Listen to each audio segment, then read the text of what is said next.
Know that those kinds of things happened all throughout history. We'll be talking with Senator Paul Simon about those and other issues next inside your government.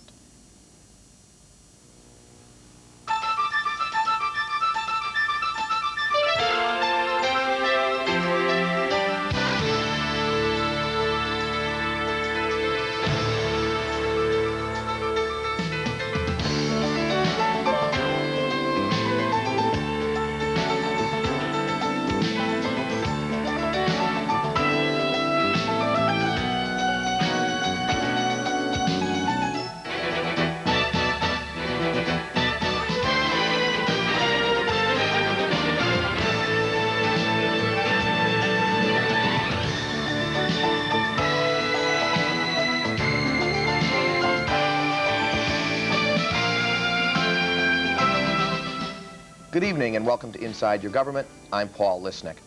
Well, we all watched the Clarence Thomas confirmation hearings and thought it was sort of a circus and perhaps ridiculous. You might be surprised to know that's happened all throughout history. And a study of those Supreme Court confirmation hearings has been done by Illinois' own Senator Paul Simon in a new book called Advice and Consent. And Senator, welcome back to the show. Thank you. Happy to be with you again. Well, this wasn't a first, huh? No, we've had a variety of scandals and quotes and fights. As a matter of fact, 1 out of 5 Supreme Court nominee through our history has been turned down by the United States Senate. In the last century, it was 1 out of 4. Was it just because television had its strongest impact this time around? Yes, there's no question that that has made a huge difference. So that when Clarence Thomas or even Robert Bork, when I asked the question, you could hear that right here in suburban Cook County as quickly as I heard it in that hearing room. That makes it dramatically different than George Washington's fight on John Rutledge or Ulysses Grant's fight on George Williams that took place many years ago. People learned it gradually through the newspapers. Well, in your book, Advice and Consent, where do you sort of end up? In other words, certainly the media circus, if that's what it was, will continue. And so as you look throughout these hearings over time, are we better or worse for it today? Well, what I suggest is that we continue to have things open. And it's interesting, up until 1939, even the United States Senate discussion of Supreme Court nominations was closed to the public.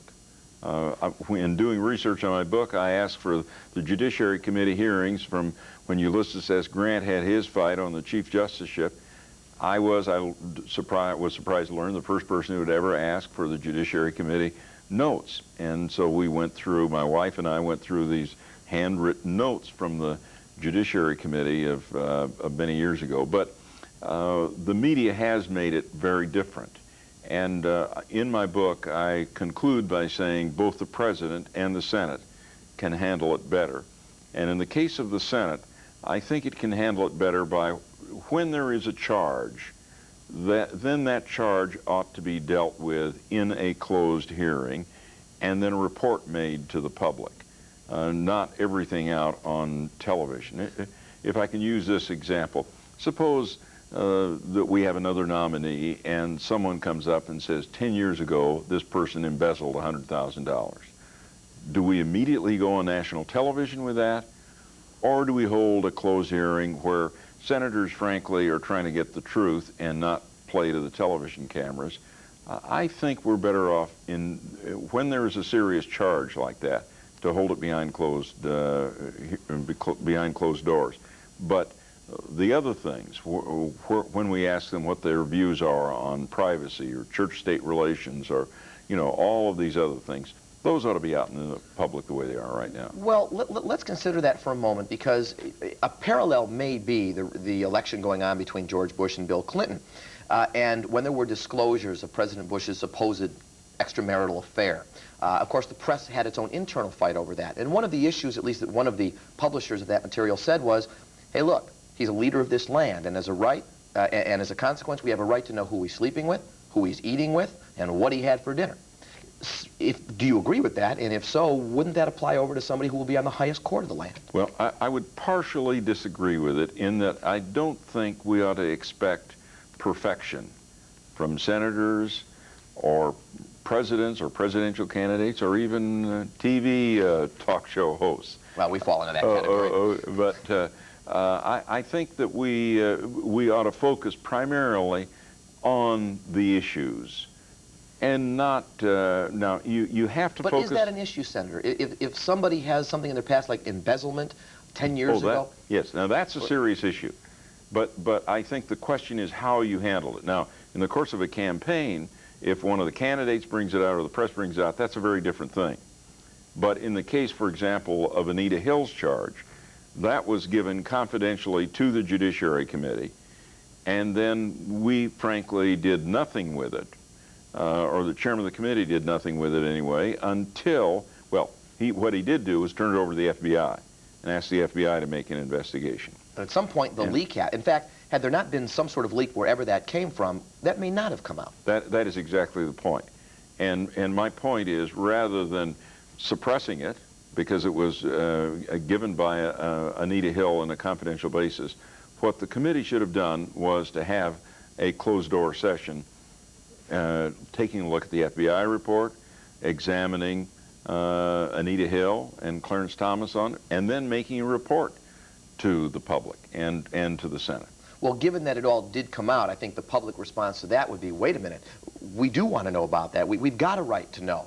The only point is we have no influence ultimately on the Senate's decision, other than through the voting, which happened, of course, in consequence Senator Dixon. Yeah, well, and they do have an influence. I don't think there's any question. As I point out in the book, Robert Bork, when he came up, before the hearing, the majority of the American public, according to the polls, favored his nomination.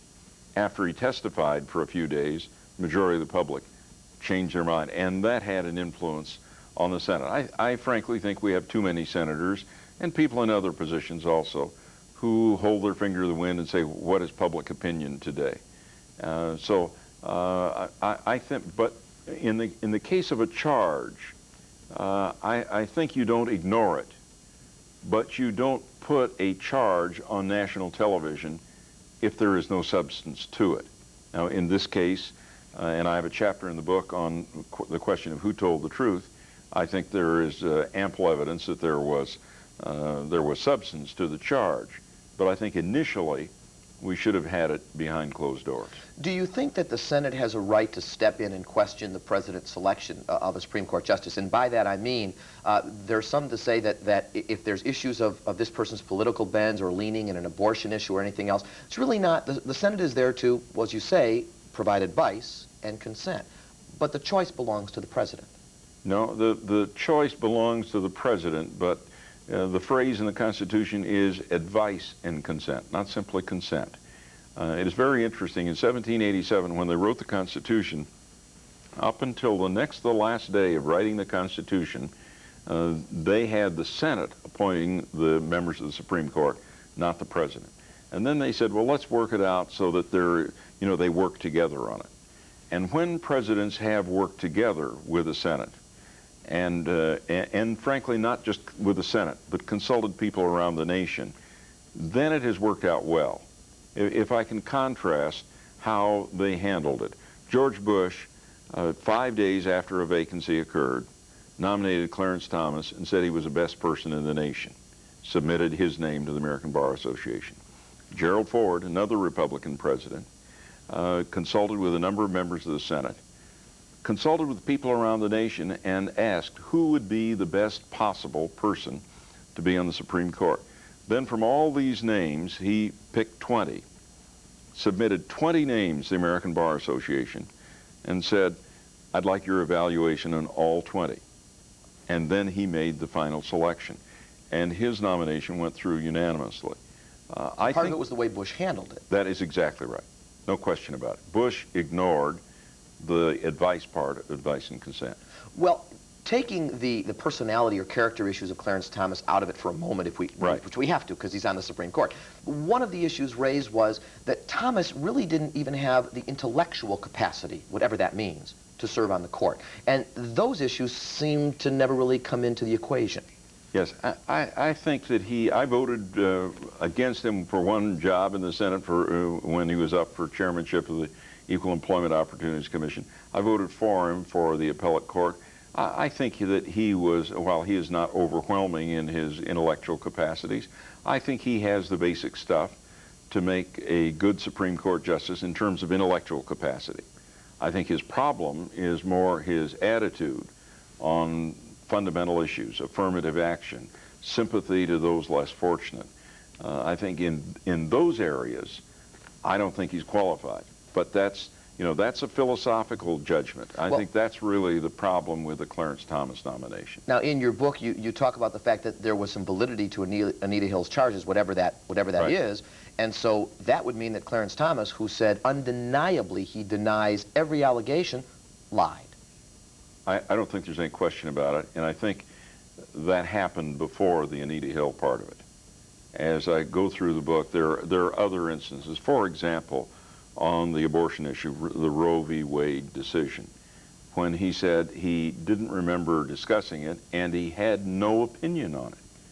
Now, I've never discussed the Roe v. Wade decision with you, but you have an opinion on it. Those people running the cameras here have an opinion on the abortion decision. It is very difficult to believe that they don't have, that here is a person who is steeped in the law, who has served on the appellate court, who has no opinion whatsoever on that. And that was true of several other issues where I think it was clear he was not telling us the truth.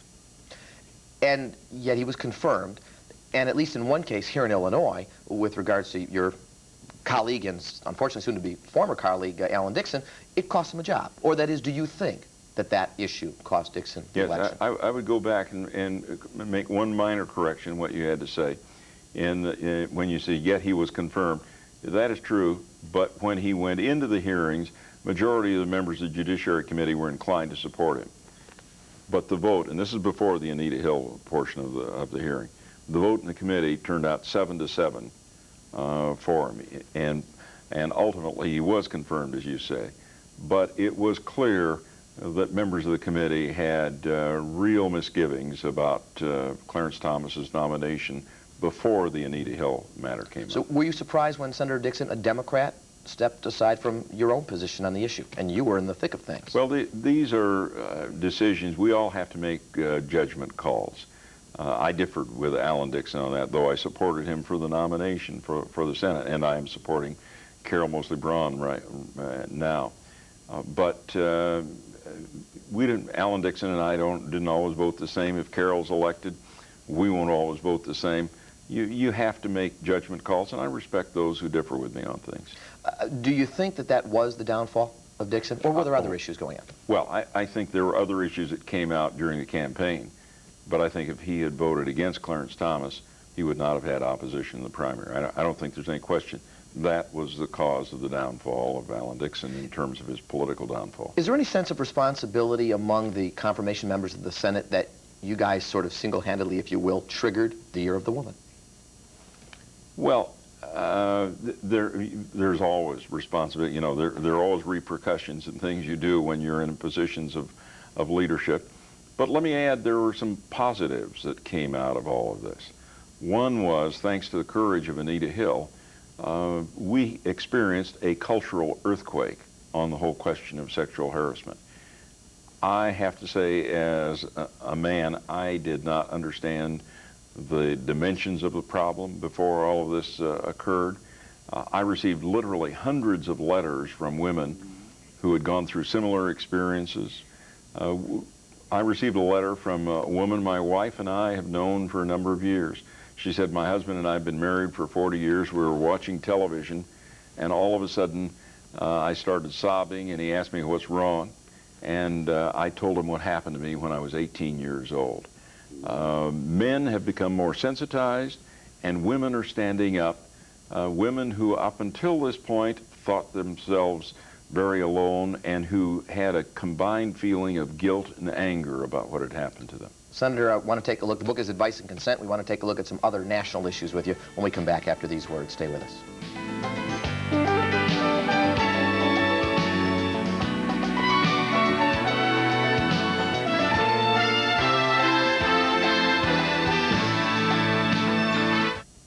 Speak up if you want to be heard. I think that's what America really wants, is just honesty.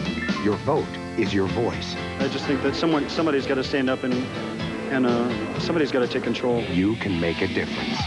Tell your friends, listen to the news, read the newspaper, spread the word. You got to vote for somebody you believe in. Every single vote counts. It's your future. Start taking control of it now. Register and vote. Aren't you proud of the scenic beauty of Illinois? Sometimes we may forget what a magnificent state Illinois is. From sunrise over Lake Michigan to the beauty of the Shawnee National Forest. Nature is all around us. And all of us must take responsibility to maintain this beauty for generations to come. You can make a difference. Call the Illinois Department of Conservation to find out more. Take pride in America and take pride in Illinois.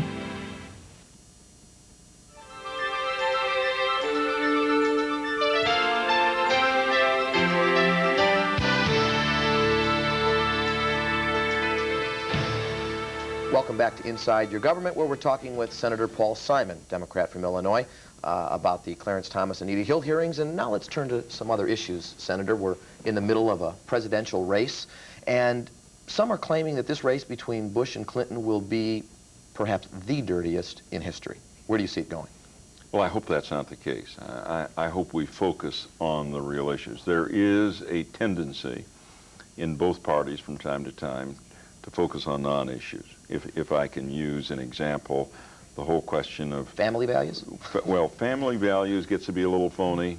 I think if properly constructed, it can be a legitimate discussion. But that means discussion about family, medical leave, jobs for people, medical care, things like that.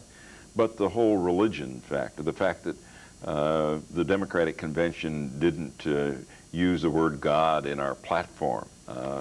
My father was a Lutheran minister, my brother's a Lutheran minister, but I was pleased to see the statement issued by a group of Protestant, Catholic, and Jewish leaders saying God is neither a Republican nor a Democrat, he's not even an American. I shouldn't even say he or she is not an American, yes. When you looked at the Republican convention, and we all, of course, watched it happen, were you astounded by the efforts to both invite everybody into the fold, but at the same time offend so many groups through the speeches of Pat Buchanan and some of the others? How did you watch as a Democratic senator? Well, I thought particularly, and you mentioned the one speech that I thought was particularly offensive, was the Pat Buchanan speech. I think it was, when it says we're going to retake our cities, and in the Los Angeles riots talked about sympathizing with the Korean merchants. We all sympathize with them, but saying nothing about the problems of blacks and Hispanics and those less fortunate in those areas. I think what offended me most was the insensitivity that came across. I don't think George Bush is a mean man. I like him personally. But he didn't mention the word poverty, didn't mention those who are unemployed and those facing serious problems in our society. I think, and maybe this is part of family values. Family values means not just taking care of yourself, but reaching out to others. And that's what we have to do in our society. We don't want to become another Yugoslavia. Do you get a sense that they wanted it both ways, that George Bush can take the position of saying we welcome everybody, and then they'll send Barbara Bush on to say whatever family means to you, that's what it means to us? Well, there is no question that Barbara was brought in to assist in the overall situation, and she's very popular, and I like her a great deal. I think she has some stronger convictions, frankly, than her husband does, and that's really George Bush's weakness, is that he's a man of inclination rather than conviction, and leadership requires conviction. Will Hillary Clinton prove to be Bill Clinton's weakness? No. Hillary Clinton is going to continue. Let's just assume that Bill Clinton is elected. Hillary Clinton will be like Eleanor Roosevelt. And this is before your time here. Oh, now. I've done my reading. All right.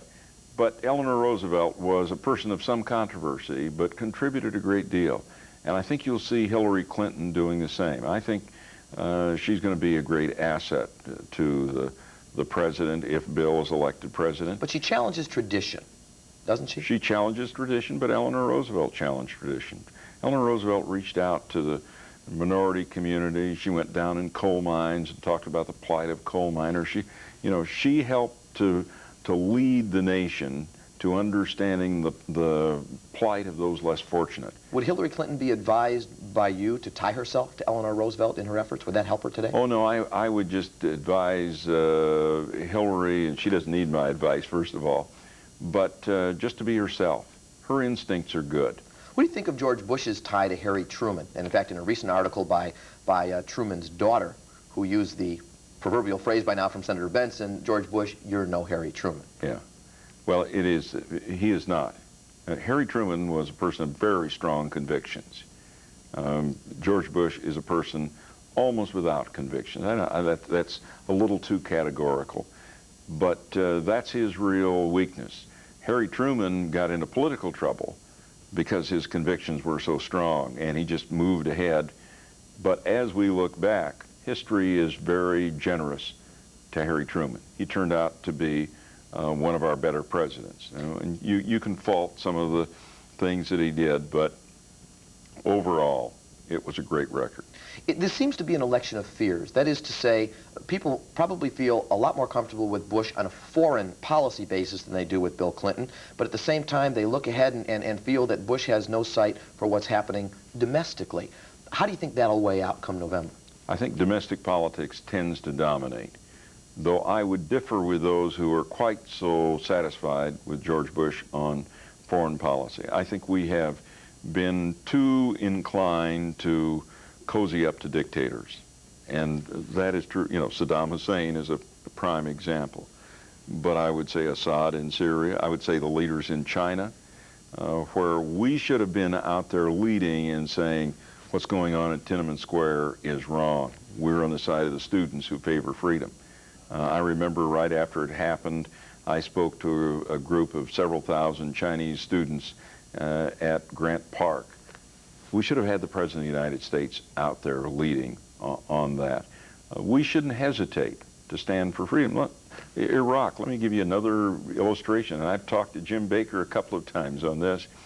The Prime Minister of Great Britain has said he's for a democracy in Iraq. The President of France has said he's for a democracy in Iraq. The President of the United States has yet to say we're for a democracy in Iraq. Now, when I push, the State Department comes back and says, well, it may be a military coup and you may have another military dictator rather than a democracy, and you don't want to turn off the coup. Frankly, if we substitute one military dictatorship for another military dictatorship, we haven't won anything, really. And so I think we ought to stand up much more squarely for democracy. Zaire, this is not a big headline thing, but in Africa, Zaire used to be the Belgian Congo. They have a military dictator by the name of Mobutu.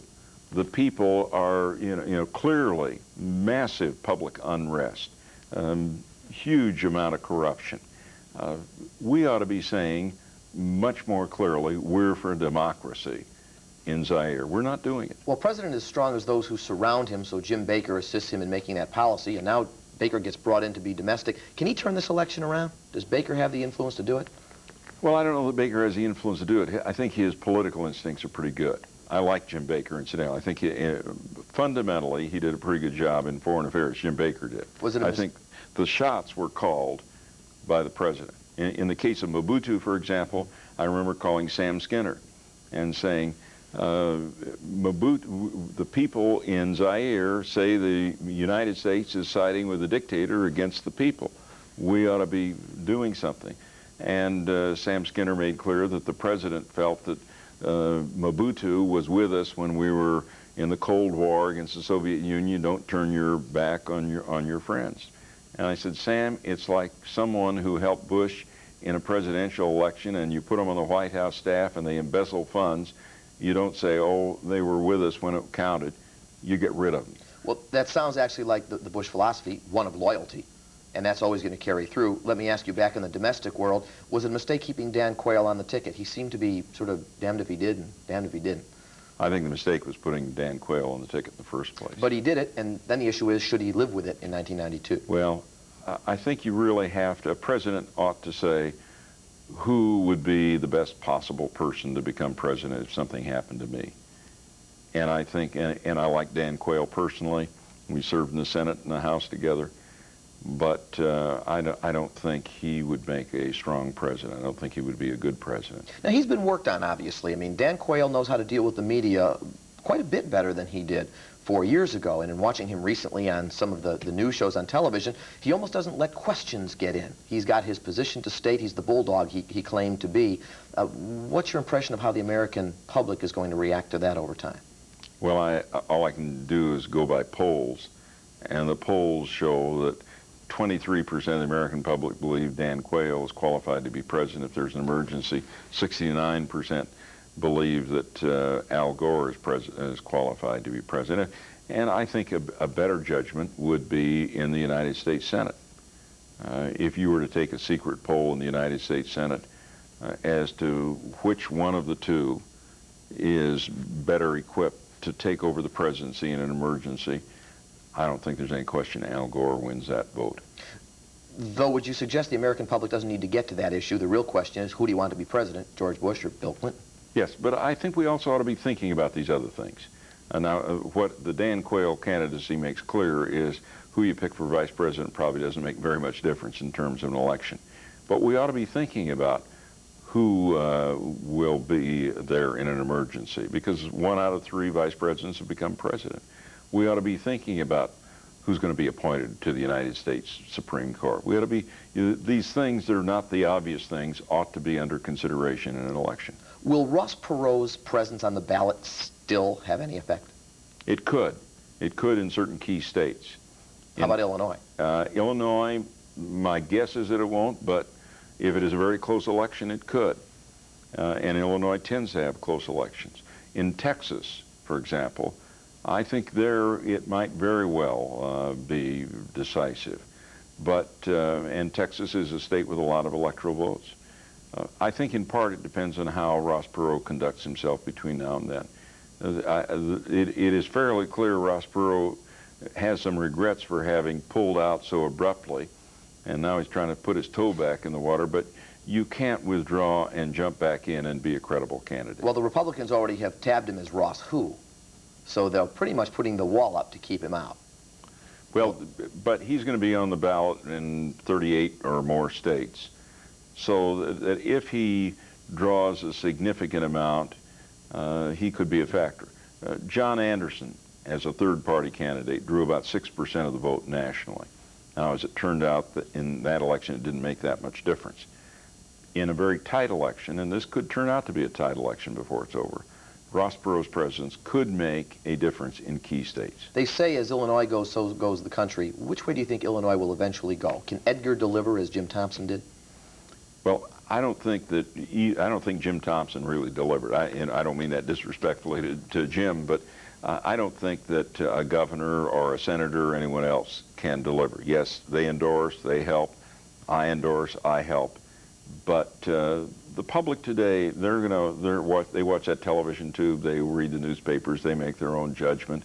And my guess is that Illinois will go for Bill Clinton. But the Chicago Tribune poll that came out the other day showing him with a sizable lead, I think you'll see that lead narrowed. Senator Paul Simon, thanks for joining us again. Thank you. Great to be with you again. I advise everybody to read your book, Advice and Consent on the History of the Supreme Court Nominations, and my thanks for the little bow tie, which will always remind me of you. Thank you. We'll see you next week on Inside Your Government. I'm Paul Lisnek. Good night.